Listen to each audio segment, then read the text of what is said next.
아멘. 반갑습니다. 사람들이 말하기를 개척교회가 3년을 살아남는 비율이 약 3%가 된다고 말을 하는데 살아남았습니다. 그런데 제가 저희 교회 주변을 봤더니 3%는 좀 거짓말인 것 같습니다. 3년 반 전의 교회들, 저보다 먼저 개척했던 교회들 그대로 다 있더라고요. 아마 개척교회 생존율이 100%가 돼가는 것 같습니다. 그래서 3년 반 조금 넘는 시간 동안 그래도 복음을 전하게 하시고 또 교회를 통해서 교회를 찾아오는 성도들과 함께 예배할 수 있도록 은혜를 베푸신 하나님께 먼저 감사를 드리고, 또 살아남게 하셔서 또 오늘 이렇게 귀한 강단에 서서 하나님의 말씀 전할 수 있도록 은혜 베푸신 하나님께 감사드리고, 또 이렇게 귀한 강단에 세워주신 목사님과 장로님들, 또 우리 모든 성도님들께 감사를 드립니다. 굉장히 떨립니다. 오랜만에 있으니까요. 제 교회 맨날, 요즘은 좀 사정이 계셔서 많은 분들이 좀 결석하시고, 어떤 분들은 또 병원에서 돌아가시고, 또 어떤 분은 사업 때문에 나갔다가 알고 봤더니 삐져서 나갔다고 안 오시는 분, 이렇게 해서 요즘은 한 20분 정도 함께 예배를 드리는데, 의자 한 칸도 안 되는 분들하고 같이 예배 드리다가 오늘 이렇게 많은 분들 앞에 서니까 굉장히 떨립니다. 잘 지내고 있습니다. 선교 보고는 요즘은 스마트폰 시대라서 카카오 스토리나 페이스북을 통해서 가끔 보시는 분들 계시고 또 못 보시는 분들이 계시기 때문에 선교 보고를 어떻게 할까 생각을 했는데, 하나님 은혜로 잘 지내고 있습니다. 이게 보고고요. 중간중간에 말씀을 전하는 중에 또 어떻게 지내고 있는지 말씀을 드리면서, 그보다 그래도 오늘 말씀 가운데, 예배 가운데 세워졌으니까 하나님 말씀을 중심으로 함께 말씀을 나누면서 또 저희 교회가 어떻게 지내고 있는지 간간히 말씀드리도록 하겠습니다. 1906년도에 모리스 메테를링크라는 사람이 아동극, 어떻게 보면 소설 하나를 지었습니다. 그 제목은 파랑새라는 소설이었습니다. 틸틸과 미틸, 우리는 치르치르 미치르라고 부르죠. 근데 이게 일본식 발음이랍니다. 그러니까 원래로 하면 틸틸과 미틸이라는 아이가 늙은 요정으로부터 부탁을 받는데 행복을 상징하는 파랑새를 찾아오너라 라는 부탁을 받게 됩니다. 그래서 온 곳을 찾아서 헤매며 다닙니다. 여러 곳을 다녀봤지만 도저히 파랑새는 행복을 상징하는 새는 찾을 수 없었습니다. 그러던 중에 오랜 시간이 지나고 집으로 돌아왔습니다. 그런데 집에 왔더니 자기 집 새장 안에 파랑새가 있는 거예요. 우리가 찾던 파랑새가 저기 있다 하고 새장의 문을 여는 순간 파랑새는 그 문을 향해 통해 나와서 헐헐 멀리 나가 버리고 맙니다. 그래서 행복은 멀리 있는 것이 아니다, 가까이에 있다. 현실에 만족하며 행복을 느끼며 살아라 라는 그런 이야기를 해주었다고 합니다. 저는 가수 중에 이문세라고 하는 가수를 참 좋아합니다. 그 가수가 몇 년 전에 갑상선암에 걸렸었다고 합니다. 그리고 수술 후에 완전히 회복되지도 않은 상태에서 전국 투어 콘서트를 했다고 합니다. 사람들이 물었어요. 도대체 완전히 회복되지도 않았는데 왜 그렇게 노래하면서 전국을 다니십니까? 그러다가 혹시 다시 또 아파지면 어떡합니까? 라고 물었더니 이문세라고 하는 가수가 이렇게 대답했다고 합니다. 팬들이 저를 사랑해 주는데요, 그리고 제가 사랑할 팬들이 있는데 어찌 노래하지 않을 수 있습니까? 그들의 사랑을 받고 내가 사랑할 대상이 있기에 나는 노래하면서 살아갑니다라고 하며 계속해서 전국 투어 콘서트를 했다고 합니다. 그 중에서 그가 행복한 사람이라는 노래를 좋아하며 사람들 앞에서 부르면서 당신의 사랑을 받는 나는, 당신을 사랑하는 나는 행복한 사람입니다 라고 그렇게 노래하며 자신에 대한 이야기를 했다고 합니다. 그렇습니다. 행복은 멀리 있는 것이 아닙니다. 가까이 있답니다. 그리고 사랑을 받는 사람은 행복하답니다. 사랑할 대상이 있는 사람은 행복하답니다. 그래서 가수는요, 곧 죽을지 모르는데 암이 완전히 낫지도 않은 상태에서 그래도 사랑할 대상이 있고 사랑받으니 노래하며 산다고 그렇게 이야기합니다. 우리는 어떠합니까? 여러분 행복하십니까? 오늘 본문 1장에 보았더니요, 1장 1절에 복 있는 사람은 이라고 말씀을 시작하고 있습니다. 우리 한글 성경으로 읽으니까 복 있는 사람은 이라고 하니까 복 있는 사람은 어떻게 해야겠구나라고 느껴지는데 원래의 뜻은 그렇지 않답니다. 1장 1절 복 있는 사람은 이라는 원뜻이 행복하도다 무엇 하는 사람이여 라는 뜻이랍니다. 또 조금 달리 말하면 축하합니다 무엇 하는 사람이여 라는 뜻이랍니다. 그러니까 이 1장 하반절부터 6절 전체까지 하지 말아야 될 길과 가지 말아야 할 길과 지켜야 할 길을 걸어가는 당신들은 이미 행복한 사람들입니다. 이미 축하받을 사람입니다. 라는 것을 우리에게 전해주고 있는 것입니다. 여기서 말하는 복 있다라는 말은 곧다, 똑바르다 라는 말과 그리고 성공하다, 번영하다라는 말이 함께 들어있다고 합니다. 그러므로 다시 말하면 곧은 길로 똑바로 걸어가는 사람, 즉 하나님의 말씀을 듣고 하나님 주신 사명을 감당하며 똑바로 걸어가는 사람은 이미 복받은 사람이다. 이미 행복한 사람이다 라는 것을 우리에게 가르쳐주는 말씀입니다. 원래 우리는 그 길을 걸어갈 수 없었던 사람입니다. 우리는 하나님의 자녀가 아닌 진노의 자녀, 마귀의 자녀로 살아가던 우리들이었습니다. 그렇지만 하나님께서 그러한 우리를 다시 살리시기 위하여 독생자 아들 예수 그리스도를 우리에게 내어주심으로 인하여, 그리고 예수님은 하나뿐인 생명을 십자가에서 죽으시면서까지 우리를 구원하시기 위하여, 그래서 에베소서 2장 1절 말씀에 그는 허물과 죄로 죽었던 너희를 살리셨도다 라고 말씀하고 있는 것처럼 주님의 그 놀라운 사랑으로 인하여, 주님의 그 놀라운 희생으로 인하여 우리를 살려주셨을 뿐 아니라 우리가 이제는 그 길을 갈 수 있는 새로운 사람으로 만들어주시고 그 길을 인도하여 주신다는 것입니다. 그러므로 우리는 이미 행복한 사람입니다. 우리는 시편 말씀을 읽고 또는 성경 말씀을 읽으면서 복이라는 단어를 발견하면 괜히 가슴이 두근거립니다. 그리고는 어떻게 하면 복을 받을 수 있을까 먼저 생각을 합니다. 저희 교회는 지난주와 오늘까지 잘 살아보세라는 제목으로 말씀을 2주 동안 함께 나누었습니다. 지금 이 나라가 너무나 힘들고 어려운 이 나라의 정세 속에서 과연 우리 크리스찬들이 어떻게 살아야 할지를 함께 말씀을 나누었습니다. 진보의 진영에 서서 촛불을 함께 드는 것도 너무 중요한 일입니다. 아니다, 나는 보수의 진영이다 해서 끝까지 대통령을 지키고 여러 가지 일들을 하는 것 너무나 중요한 일입니다. 요즘 목사님들이 많이 말씀하시는 것처럼 이러한 때일수록 더욱더 하나님 앞에 메어 달려 기도하는 게 중요하다. 물론 중요한 말씀이고 중요한 일입니다. 기도해야 할 때입니다. 그러나 그것과 함께 중요한 일이 무엇인가 하면 이럴 때일수록 우리가 잘 살아야 합니다. 여기서 말씀드리는 잘 산다라는 말은 우리가 일반적으로 생각하는 부자들이 사는 모습, 잘 사는 그 모습 아닙니다. 우리가 지금 착각하며 살아가고 있습니다. 잘 사는 것은요, 돈의 유익을 누리며 살아가는 것, 좋은 집에 살고 좋은 차를 타고 좋은 형편의 좋은 환경에 살아가는 것, 잘 사는 것 아닙니다. 그것은 단지 경제적인 풍요로 인하여 편안하게 누리며 살아가는 것입니다. 그렇다고 그것이 잘못됐다고 말씀드리는 게 아니라 표현상 그것은 잘 사는 것은 아닙니다. 잘 산다는 말은 오늘 시편 1편 1절이 우리에게 말씀해 주는 것처럼 복 있는 사람이 잘 사는 사람인데 그 사람은 바로 하나님이 말씀하신 믿음의 길을 곧게 달려가는 그 사람.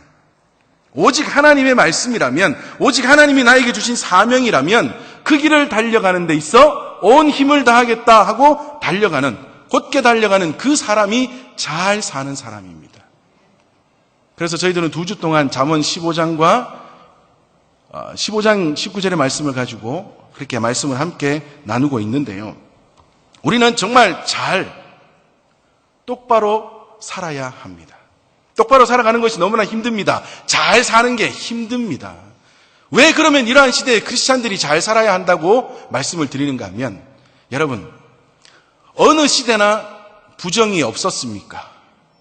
어느 시대나 잘못됨이 없었습니까? 모든 시대에 모든 정권마다 부정과 잘못됨은 있었습니다. 그런데 그것이 당연시되고 묵인시되어 지금까지 흘러왔다는 겁니다.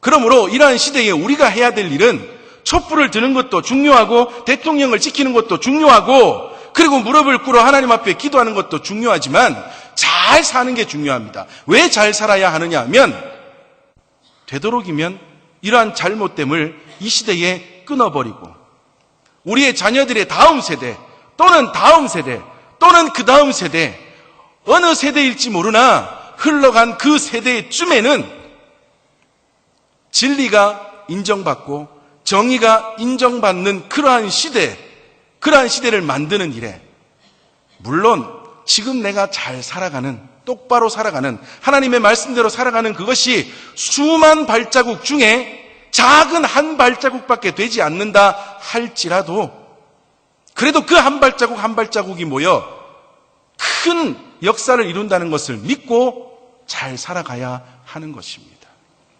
그러면 하나님의 은혜를 베푸시사 우리의 자녀들은요, 우리의 후손 어느 세대에는 진리가 진리다운 직장에 가서 교회 다닌다는 말을 숨기지 않아도 되는 시대가 올 것입니다. 직장에서 사업을 하시는 분들이 가장 깨끗하게 사업을 해도 돈 벌 수 있는 시대가 올 거라고요. 학생들이 자기가 하고 싶은 공부만 열심히 하고 그 안에서 하나님이 나에게 무슨 사명을 주실까 열심히 기대하고 살면 좋은 학교 가고 그리고 그 학생들이 열심히 공부하면 좋은 곳에 취직하여 정말 하나님이 주신 사명을 마음껏 펼치고 살아갈 수 있는 그러한 시대가 올 거라고요. 언제일지는 모릅니다. 우리는 살아생전에 그 혜택을 못 볼지도 모른다고요. 어떻게 보면 지금 내 자녀들도 그 혜택을 못 볼지도 모른다고요. 그렇지만 그럼에도 불구하고 우리는 그렇게 살아가야 합니다. 왜냐하면 하나님이 우리에게 그것을 명령하셨기 때문입니다. 좀 잘 살아라. 이게 바로 복 있는 사람의 길이다. 너희들 그 길을 걷고 있느냐? 축하한다. 이미 너희들은 행복한 사람이다. 하나님의 사랑을 받았느냐? 예수 그리스도를 믿고 구원을 받았느냐? 그리고 하나님 주신 사명이 너희들에게 있느냐? 축하한다. 그 말씀을 우리에게 하고 계십니다. 제 교회 작년 2015년 교회 표어가 밑빠진 독에도 물을 붓는 교회였습니다. 개척교회를 하다 보니까요, 힘듭니다. 없는 살림에. 그래도 복음을 전한다고 커피를 준비하고, 녹차를 준비하고, 전도 물품을 준비하고, 이렇게 해서 전도를 나갑니다. 토요일마다 또는 시간이 날 때마다 전도를 합니다. 또 봄이면 지금 이제 올 봄까지 4번 했습니다. 꽃 화분을 한 300개 정도 준비해서 동네 분들에게 다 나누어 드립니다. 그런데요, 꽃 화분 받고 커피 드시고 교회 오시는 분 없습니다. 진짜 안 계세요. 학생들 몇 명이 왔다가 지금은 다 군대 가 버렸습니다. 제대하면 꼭 올게요. 약속은 하고 지금 군대가 이제 곧 제대를 하는데 그렇게 하다 보니까요, 그런 생각이 들어요. 정말 밑빠진 독에 물 붓는 거구나. 뭐 아무리 해도 하루에 토요일날 커피 한 100잔 드리면 1% 한 분이라도 오시면 좋겠는데 안 오시더라고요. 정말 밑빠진 독에 물 붓기다. 거기다가 저희 교회는 대부분이 초신자들입니다. 제가 오늘 예배 시작하면서 왜 떨리기 시작했냐면 너무 엄숙한 분위기에 떨렸습니다. 저희 교회는요, 예배 중에 전화 오면 받으러 나가십니다. 저희 교회는요, 예배 중에 설교 듣다가 궁금한 게 있으면 서로 토론을 하십니다. 옆에 분들하고 토론을 해요. 제가 뭐라 그럴 수도 없고 그냥 그렇게 예배 드립니다. 그런 분위기에서 예배 드리다가 막 찬양하시는데 은혜롭게 찬양하시죠. 분위기 막 너무너무 웅장하죠. 찬양대 찬양 잘하시죠. 제가 좀 눌려가지고 기에 눌려가지고요. 그렇게 저희들은 또 대부분 초신자들이라서 잘 모르시는 분들이 많아요. 그러니까요, 어떨 때 보면 말씀을 가르치고 잘 되진 않지만 그래도 성경 공부한다고 몇 주간 이렇게 모여서 하고 하면 효과가 안 나타나는 것 같아요. 그래서 이거는 양육을 하는 거나 뭐 전도를 하는 거나 사역을 감당하는 모든 게 밑빠진 독에 물 붓는 것처럼 보여지더라고요. 그러던 중에 어느 날 2014년 한 가을 겨울에 넘어가는 쯤에 야, 정말 내가 하는 일이 밑빠진 독에 물 붓는 것 같다라고 생각하는 중에 갑자기 하나님이 이런 생각을 주셨어요. 콩지 팥쥐 이야기가 생각이 나더라고요. 그러면서 콩지가 깨진 밑독, 깨진 항아리에 물을 부었지 않습니까? 갑자기 그 물 어디 갔을까? 그 궁금증이 들어요. 콩지가 부어서 다 빠진 독, 뚜껑입니까? 뚜껑이가 막아주기 전까지 흘러 넘친 그 물은 다 어디 갔을까? 이 생각이 딱 들더라고요. 그 생각을 하던 중에 콩지네 집 마당에 있겠지. 그 생각이 딱 드니까요. 어떤 생각이 드냐면 보통 시골 마당은 마른 땅입니까? 촉촉한 땅입니까? 마른 땅이잖아요. 그죠? 별거 안 하니까 사람만 다니고 집만 놓고 평상 마루나 놓고 하니까 마른 땅 아닙니까? 그런데 콩지네 집 마당은 촉촉한 마당이에요. 준비된 마당이더라고요. 왜냐하면 콩지가 깨진 독에다 물을 실컷 부으니까 다 흘러가지고 마당이 그냥 축축해졌어요. 그리고 그냥 뒀습니다. 그랬더니 다음 해 봄이 되니까 어디에선가 꽃씨가 날아와요. 그러더니 콩지네 마당에 딱 떨어지니까요. 딴 집 마당에서는 빼짝 말라서 죽어버리는데 콩지네 집 마당은 촉촉하니 씨가 턱 심겨지고 거기서 싹이 나고 거기서 꽃이 펴서 제 혼자 막 하루는 하루 종일 혼자 있어요. 교회에 있으면. 그럼 이래 혼자 있으면 상상하면 야, 콩지네 집 마당이 꽃밭이 됐겠다. 이 생각이 딱 들더라고요. 그래서 그 순간 밑빠진 독에 부은 물이지만 결코 그냥 흘러간 것이 아니구나. 준비되었구나. 그래서 복음을 전하고 전도를 하고 많은 사역들을 감당하는 것이 마치 아무런 효과가 없는 밑빠진 독에 물 붓는 것처럼 보여진다 할지라도 우리 교회 안 와도 언젠가는 다시 그 사람이 복음을 전해드릴 때 나 옛날에 커피 한 잔 어디서 얻어먹었는데 이번에는 복음 한번 들어볼까 해서 교회 가게 되는 역사가 일어나지 않을까? 지금의 시대는요, 땡땡교회의 시대는 끝이 났다고 생각합니다. 저는 땡땡교회의 시대는 끝이 나고 정말 예수의 시대입니다. 복음이 전해지고 예수님 믿는 게 중요한 거지 간판거는 땡땡교회의 시대는 거의 끝나가는 시대라고 생각을 합니다. 그래서 교회는 오직 복음에 오직 예수의 이름에 목숨 거는 이 마지막 시대가 돼야 된다고 생각을 합니다. 이를 위해서는 그렇다. 밑빠진 독에 물 붓는 것처럼 보여주고 내가 뿌린 재정이 나한테 안 돌아와도 그 효과가 나한테 돌아오지 않는다 할지라도 하나님은 그 사람을 하나님이 택하신 사람 언젠가는 하나님의 사람으로 세우실 것이다. 그렇게 생각하며 달려가고 있습니다. 올해의 표어는 계산하지 않고 길을 가는 교회입니다. 저는 좀 표어를 좀 재밌게 지으려고요. 계산하지 않고 길을 가는 교회입니다. 우리는 살아가다 보면요, 자꾸 계산 너무 많이 하잖아요. 내가 요 기도 몇 시간 하면 하나님 내한테 일하 주시겠지. 우리 경상도 말로 그죠? 일하 주시겠지. 응답하시겠지. 뭐 주시겠지. 복 주시겠지. 여러분, 세상에 저보다 큰 복 받은 사람, 여기 다 계신군요. 우리가 받은 복, 그 복 있지 않습니까? 그 복. 이것보다 세상에 더 큰 복이 어디에 있습니까? 그 복이 뭐예요? 예수 믿는 복 아닙니까? 구원받은 복 아닙니까? 이것만큼 세상에 더 큰 복이 어디 있습니까? 이 큰 복 받았는데 우리는 너무 자잘한 거에 목숨 거는 것 같아요. 그래서 저도 그래요. 개척교회 하다 보니까요. 하루 종일 혼자 있다 그랬잖아요. 하루 종일 혼자 있으면서 하는 일이 뭔지 아십니까? 그냥 혼자 있으니까 성경도 솔직히 말씀드려서 오래 안 봅니다. 좀 보다가 심심하면 이렇게 앉아 있다가 또 그거 있잖아요. 요즘은 또 스마트폰으로 통장 이래 다 들여다볼 수 있지 않습니까? 아이고 우리 교회 재정 얼마나 많노? 그것 좀 보다가 막 계산이 너무 많아. 이래가지고 곧 있으면 바닥나면 어떻게 되나? 근데 바닥난 적이 한 번도 없습니다. 곧 바닥날 것 같은데 바닥난 적이 한 번도 없는데도 불구하고 맨날 계산합니다. 하나님 요래 줬으면 좋겠는데 저래 줬으면 좋겠는데 요거 하려고 내가 한번 기도 한번 해볼까? 저거 하려고 내가 한번 기도원 한번 올라가 볼까? 계산이 너무 많더라고요. 그래서 계산하지 말고 구원 받았는데 이 큰 복을 받았는데 그리고 구원만 받은 게 아니라 하나님의 자녀가 되는 권세도 주시고 거기에서 끝나는 것이 아니라 사명까지 주셨는데 할 일까지 주셨는데 해보자. 해보자. 라고 생각하고 그냥 작년에서 올해 넘어올 때 그랬습니다. 내년에는 우리 계산하지 맙시다. 여러분들한테 복 받으이소 설교 안 할게요.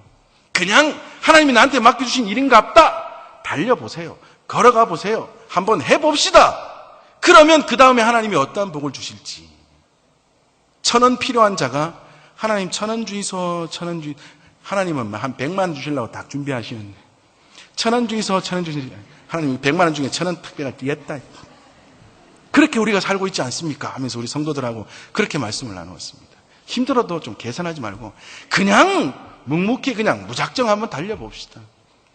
그러면서 지지난 주인가요? 이제 2016년이 다 끝나가는데 그 생각, 솔로몬의 1,000번째 말씀을 제가 참 좋아해서 자주 말씀을 함께 나눕니다. 그 중에서 갑자기 이때까지 몇 번을 전하면서도 생각나지 않던 일이 딱 생각이 났어요. 솔로몬이 1,000번째를 드린 다음 하나님이 그에게 복을 주셨잖아요. 뭘 줄까? 하나님 저는 좀 머리가 나빠가지고요. 좀 백성들을 심판을 잘할 수 있는 좀 그 분별할 수 있는 능력 주세요. 그랬더니 하나님이 분별할 수 있는 능력 그거 지혜라고 하시면서 지혜도 주시고 부귀도 주시고 완전 1등 왕으로 만들어 주시지 않습니까? 그런데 솔로몬이 그 하나님을 만나고 그 은혜를 누릴 때가 언제인지 아십니까? 자고 있을 때더라고요. 자고 있을 때. 만약에 솔로몬이 계산하고요. 야, 내 1,000번째 드리고 나면 하나님이 내한테 뭘 주실고 막 우와, 가슴이 두근두근 거린다. 내 이제 막 끝내주지 않겠나 라고 생각했다면 솔로몬이 잠을 잤겠습니까? 눈 벌 뜨고 언제 주실랑고 내가 막 눈이 벌고 해가 그래 안 앉아 있었겠습니까? 그런데 1,000번째가 마친 다음 솔로몬은 뭐 했다고요? 잤답니다. 꿈속에 하나님이 오셨다고요. 그게 딱 떠오르면서 2016년 다 끝나가는데 표를 이제 진짜 깨달아가는 것 같습니다. 그렇구나. 진짜 계산하지 않고 할 일 했으면 그 다음 할 일을 위하여 쉬든지 자든지 또 아니면 그 다음에 하나님 주신 사명을 받아 달려가든지 해야 되는구나. 그렇게 사는 게 진짜 잘 사는 거구나.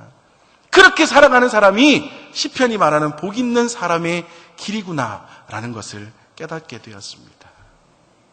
저희 교회는요 정말 말씀드린 대로 초신자들이 많아서 제가 그래요. 좀 오랜만에 왔으니까 좀 건방진 소리 하겠습니다. 저희 집사람이 설교를 듣고 있으면 가끔 가다가 매주는 아닙니다. 가끔 가다가 아이고 설교 아깝다 이 소리를 가끔 가다가 합니다. 가끔 가다가 한 몇 달에 한 번씩. 평소에는 저녁에 집에 들어가서 내 오늘 설교 왜 했노? 이러면 잘했다. 끝입니다. 근데 몇 달에 한 번 가끔 가다가 설교하면 설교 아깝다 그런 말을 합니다. 그럴 때일수록 야 진짜 그렇지. 저도 괜히 어깨가 으쓱해가 그렇지. 좀 더 우리 교회 사람들이 많든지 아니면 하나님이 내를 막 탁 뽑아가지고 저 다른 교회 탁 세워가 말씀을 전하게 하시든지 그러면 얼마나 좋고. 그러고 돌아보면 그것도 계산하고 있는 거더라고요. 그리고 저는 그렇게 전하는 말씀이요 아무 효과가 없을 줄 알았어요. 제가 좀 하나님을 무시했죠. 말씀을 전해도 아무런 효과가 없을 줄 알았습니다. 그런데 초신자들이 변해가더라고요. 요즘 저희들 교회는 한 20분밖에 안 되지만 그리고 또 평균 연령이 한 60, 70이 넘으신 80 넘으신 분들이 꽤 많이 계세요.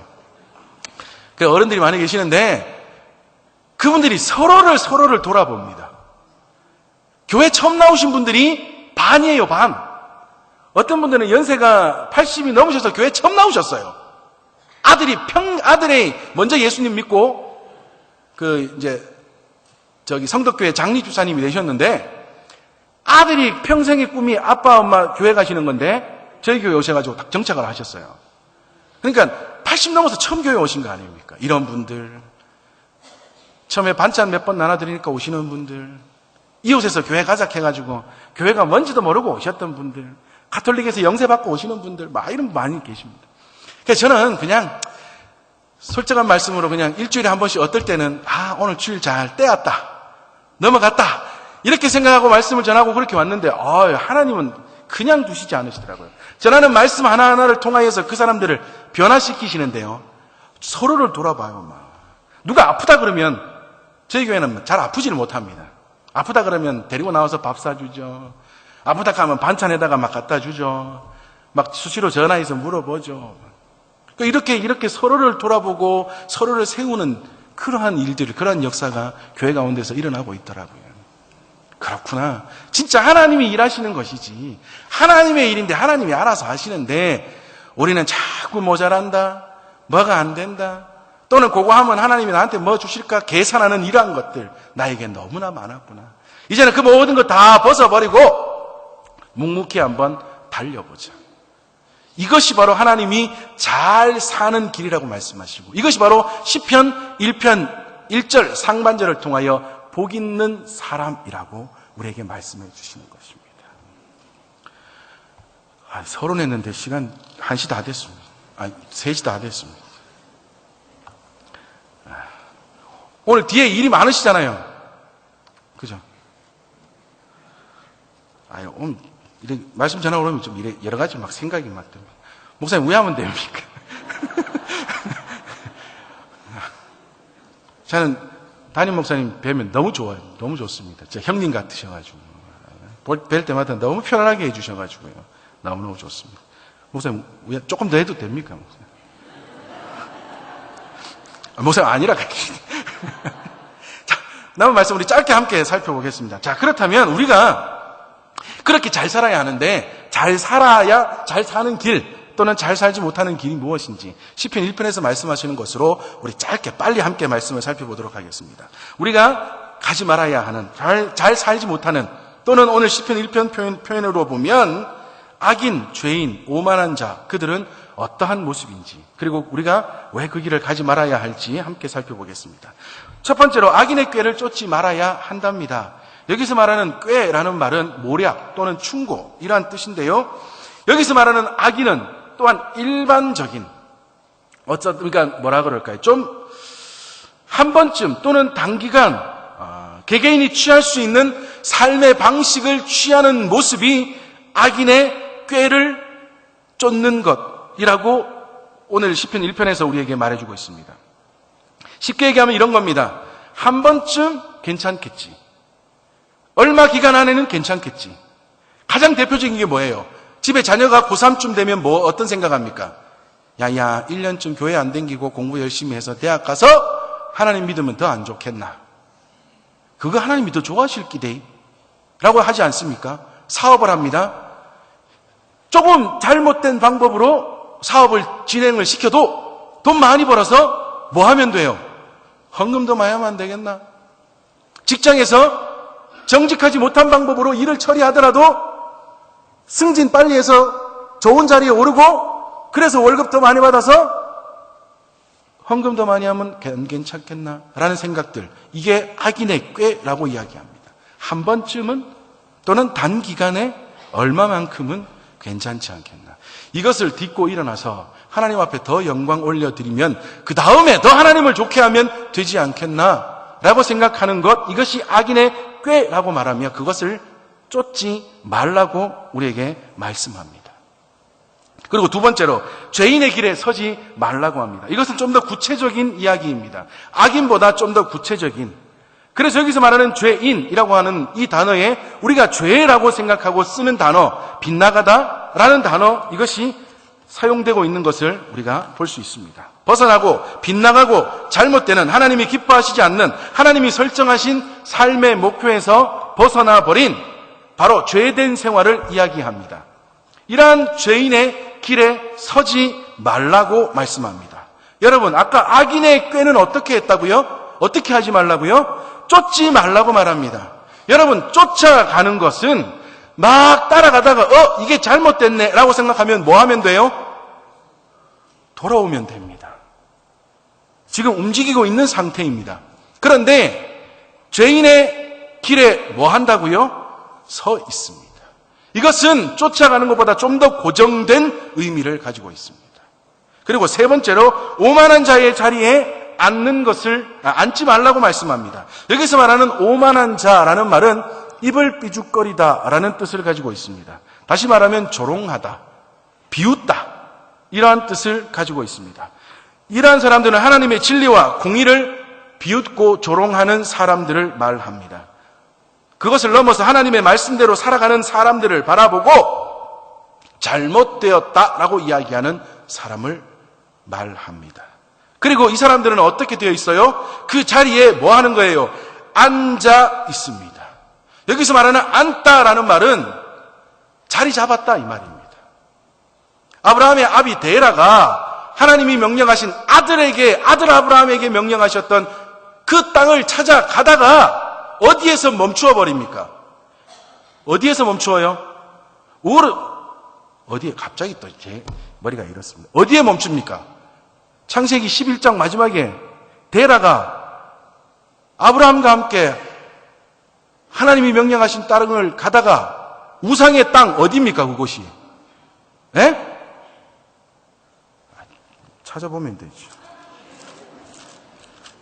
이 머리가 이래 안 좋아가지고 그죠? 하란에 머물지 않습니까? 거기에서 하란에 뭐 한다고요? 거주합니다. 거주. 영어 성경으로 하면 settle down, 그러니까 자리 잡았다 이 말이에요. 이것처럼 오만한 자도 자리에 앉게 됩니다. 자, 이 세 가지를 합치면 어떻게 되냐면 처음에 뭐가 돼요? 한 번쯤은 괜찮겠지. 야, 나 한 번쯤 눈 감고 요거 죄겠지만 하나님이 기뻐하시지 않겠지만 넘어가 보자. 그래서 더 많은 걸 가지고 더 좋은 상황을 가지고 하나님 기쁘시게 하면 안 되겠나? 라고 하다 보면 어디까지 가게 돼요? 죄인의 길에 서게 됩니다. 죄인의 길에 서다는 말은 그것이 한 번이 아니라 뭐가 돼요? 생활이 되는 겁니다. 늘 죄와 함께 살아가는, 늘 그것을 이제는 당연시하는 자리에 가게 된다는 말입니다. 더 무서운 것은요, 그렇게 하다 보면 뭐가 돼요? 오만한 자의 자리에 앉는데 이제는 그것을 당연시하면서 편안한 자리에 앉아서 뭐 하느냐? 하나님 말씀대로 똑바로 살아가는 사람들을 향하여서 저런 바보 같은 것들, 저래 살아가 세상 살겠나? 저래 살아가 성공하겠나? 저래 살아가 괜찮겠나? 교회 다닌다고 밥이 나오나 떡이 나오나? 밥도 나오고 떡도 나오죠, 그죠? 점심시간마다 밥도 주시고 떡도 주시고 그렇게 변해가게 된다는 겁니다. 이거 우리가 정말 무서워하고 조심해야 한다고요. 처음 시작이 잘못되면 우리도 주저앉아 그곳에서 그것을 죄를 즐기며 의로운 사람들을 향하여 손가락질하는 나쁜 사람들이 될 수 있다고요. 그 사람들은요, 바람에 나는 겨와 같다 말씀합니다. 여기서 말하는 바람은 일반적인 바람의 뜻도 있겠지만 밑에서 말씀하고 있는 것처럼 하나님의 심판을 의미합니다. 겨가 바람이 불면 후 날아가 버리는 것처럼 하나님의 심판의 때가 되면 그들은 견디지 못하고 버리워져, 지옥불에 버리워져 슬피 울며 이를 갈게 되는 비참한 결말을 맞이하게 될 거라고요. 그렇다면 그런 길이 아니라 좀 잘 살아보려면 어떻게 해야 하는가? 하나님이 기뻐하시는 모습으로 좀 잘 사는 삶을 살아가려면 어떻게 해야 하는가? 오늘 시편에서 말씀하고 있는 것은 여호와의 율법을 즐거워하라 말씀합니다. 여러분, 하나님의 말씀이 즐겁습니까? 하나님의 말씀을 보는 것이 즐거우십니까? 하나님의 말씀을 듣는 것이 즐거우십니까? 저보다 나으시네요. 저는요, 우리 성도들 몇 분 안 되지만 성도들하고 얘기를 하다 보면, 아이고 목사님, 저는 막 하루 종일 재미가 기독교 방송 틀어놓고 설교 듣는 게 재미고 찬양 듣는 게 재미입니다. 저는 속으로, 이야, 네가 목사하소. 나보다 낫네요. 저는 기독교 방송 잘 안 듣거든요. 대단한 분이에요. 하나님의 말씀을 듣는 것, 하나님의 말씀을 보는 것을 즐거워해야 합니다. 우리는 무엇에 즐거워하며 살아가고 있습니까? 내가 즐거워하는 그것, 내가 가장 즐겨하는 그것이 바로 나 자신이라고 생각해야 합니다. 무엇하면 좋습니까? 무엇하면 즐겁습니까? 집에 좀 재정이 늘어나면 즐거우십니까? 아들, 딸들이 좋은 학교 들어가면, 좋은 데 취직하면, 좋은 사람 만나 시집 장가가면 즐거우십니까? 물론 그것도 즐겁고 좋은 것이지만 우리는 하나님의 말씀에 즐거운 사람이 되어야 합니다. 하나님의 말씀을 볼 때마다 너무나 기쁘고 즐거운 자가 되어야 합니다. 그리고 그것을 넘어서서 오늘 말씀에는 뭐라고 말씀합니까? 그 말씀을 주야로 묵상하는도다 말씀합니다. 여기서 말하는 묵상하다라는 말은 입으로 중얼중얼거리다라는 말씀입니다. 그러니까 늘 입으로 중얼중얼거린다고요. 내가 오늘 하루 하나님의 말씀을 읽고 깨달은 그 말씀을 하루 종일 입에서 끊이지 않고 중얼중얼거리면서 복 있는 사람은 하루 종일 그리고 그 말씀과 함께 살아가는 거라고요. 말씀으로 인하여 살아가는. 우리가 잘 살고 싶어요. 이 세대를 변화시키고 다음 세대를 좀 온전한 세대로 만드는 그 일에 우리가 쓰임받고 싶습니다. 그런데 우리 힘으로 됩니까? 우리 힘으로는 아무리 해도 안 됩니다. 하나님의 말씀이 나를 움직여 내가 살아갈 때 그것이 가능해진다고요. 하나님의 말씀을 묵상하는 것 여러 가지 방법 좋습니다. 큐티책을 보고 하는 것도 좋고요. 모여서 함께 나눔을 하며 묵상하는 것도 좋고 여러 가지 방법이 다 좋습니다.